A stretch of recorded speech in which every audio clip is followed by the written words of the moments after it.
right, let's get this coffee going. It's really dark outside. Like, really dark outside. I don't like it, but it is what it is. Right, cat?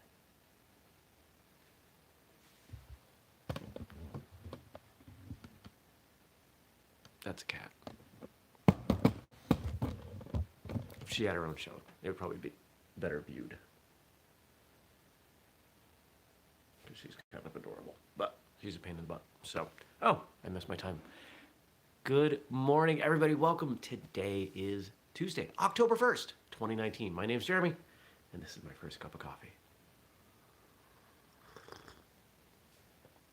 Oh, so good. So good. So, Frank, anybody who has been watching the show or listening to the show for a while probably knows, is the one who asks the majority of the questions. He offered up that today is International Coffee Day. I didn't know that. I feel like we should celebrate in some way. I don't know what we would do.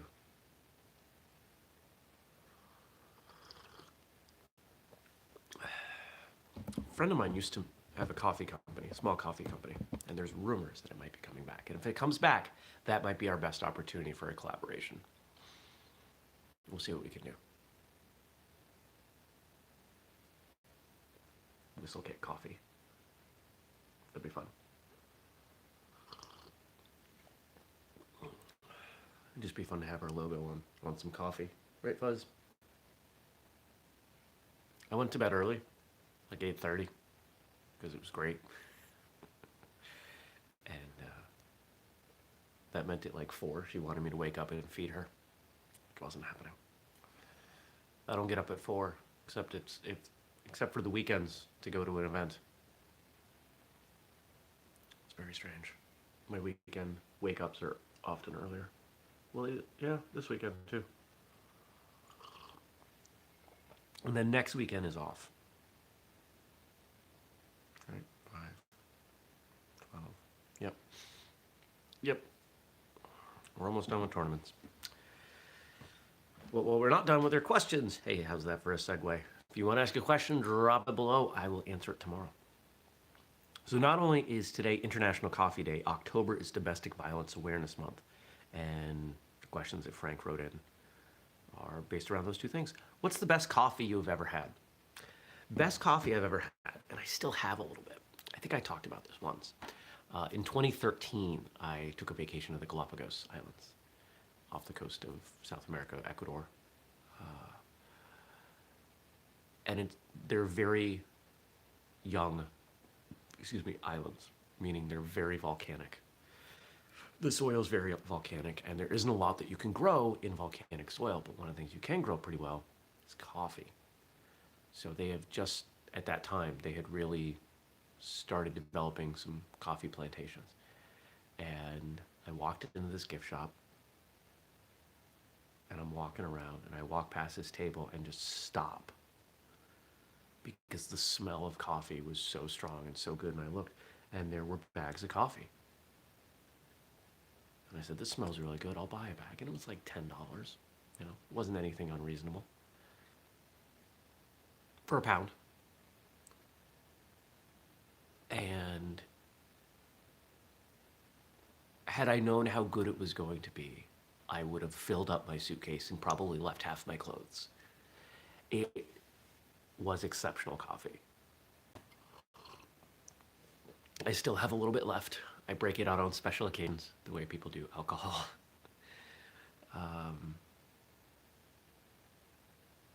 There might be a cup left, like a cup of ground coffee left, but that's the best coffee I've ever had. And it's not just the story. It really was that good. Second would be the coffee I had when I was in Jamaica. Some really good, Jamaican grown coffee. And, there's something to be said for it not having to be transported, and the time it sits in crates and on the ocean and whatever else. That was some pretty spectacular coffee too. Second question.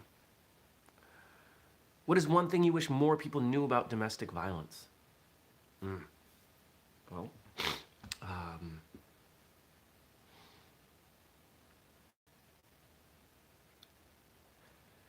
I think one of the challenges with domestic violence is that we we collectively act like if we are neither of the people involved, if we're not part of the family, if we're not in the household, we can't do anything about it, or that it doesn't affect us.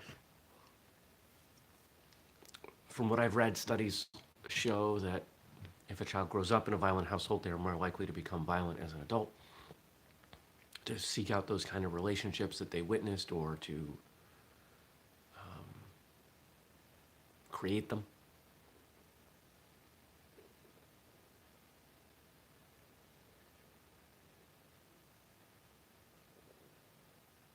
My stomach's making a lot of noises. I don't know if you can hear that. And I'm not saying that it's easy. I'm not suggesting that when someone is in a difficult situation that you know come running in with guns blazing, literally or figuratively.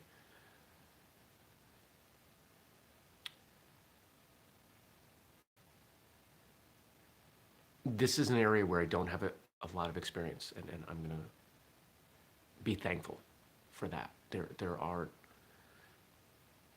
statistically, I know people who have been involved in domestic violence, but I don't know anyone. I don't know for sure anyone who's been involved.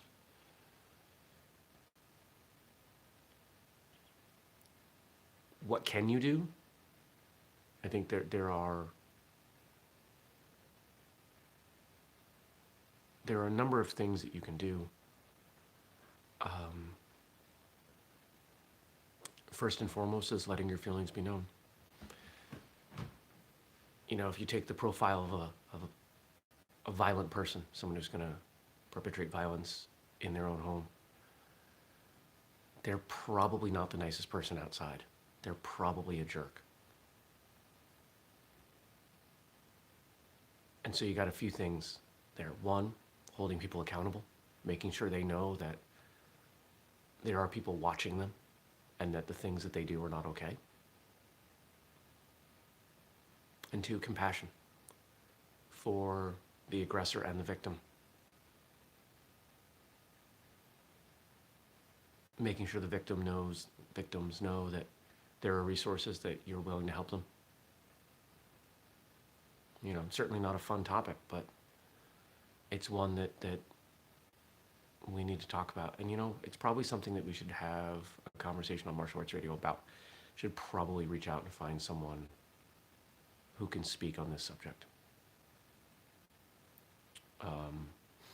And the timing of this is interesting because there is someone that I have met recently who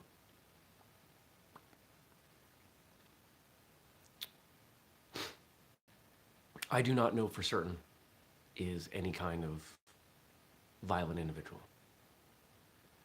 But when I connect the dots of what I've observed and what I've heard from others, there's a very strong chance that something is not right in that family.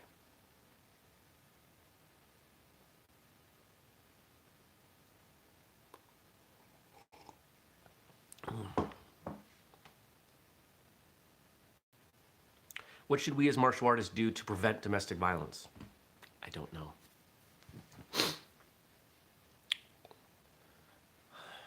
I think the best thing that I can suggest is that we know that when we raise children to be confident and strong and have good self-esteem and feel empowered, that they make better choices. They make better choices throughout their lives and in all areas of their lives. And that includes who they choose as romantic partners. And that if they get into a situation where things are not healthy or safe, they are more likely to leave. As martial artists, we have the opportunity when we're teaching children to assist them in growing up feeling confident and strong with healthy self-esteem and all of that. The very same approaches that many schools are using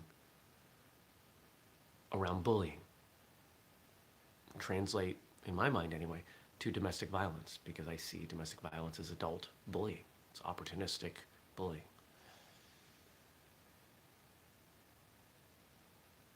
And so I think that's the best place that we can assist.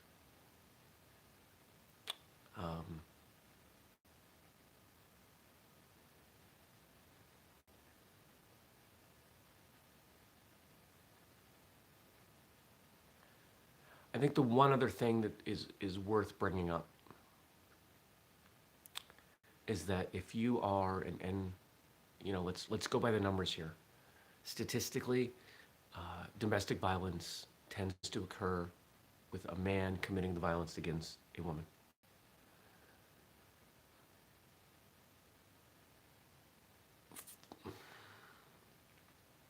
Again, statistically, men will not experience domestic violence, which leaves us a little lacking in the ability to understand what that is like. Which means we're not necessarily great at identifying the signs and speaking to it.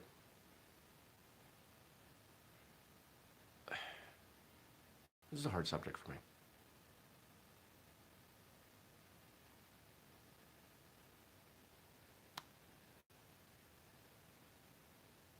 There are resources out there. And if you are a martial arts instructor and you do not have access to a experienced female martial artist who can speak on this subject, find one. Because as I've learned more, as I've been around more women who teach women's self-defense, who get into the psychology and are willing to have conversations with me because I'm ignorant on this subject. As a man who has not experienced these things on either side of the equation, I'm very ignorant, and I'm aware of that. And so as I've learned more, I've become more aware at how lacking many other men are in teaching this stuff. So please, if you are one of those men, find women who can talk with you, help you understand, help give you the tools to watch for violence in your students, being the victims of violence. That's the other thing we can do, is spread information.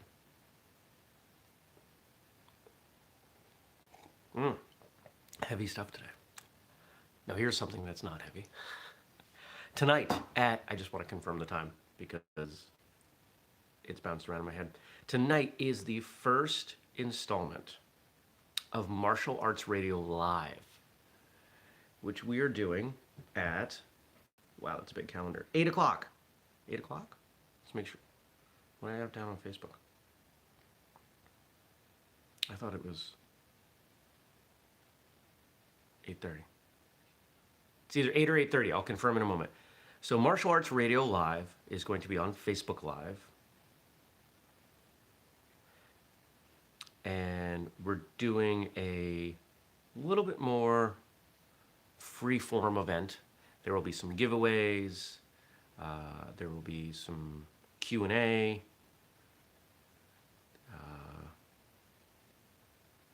No, 8 o'clock. Okay, so we confirmed 8 o'clock. So it's 1 hour on Facebook, 8 to 9, Q&A, giveaways, contests.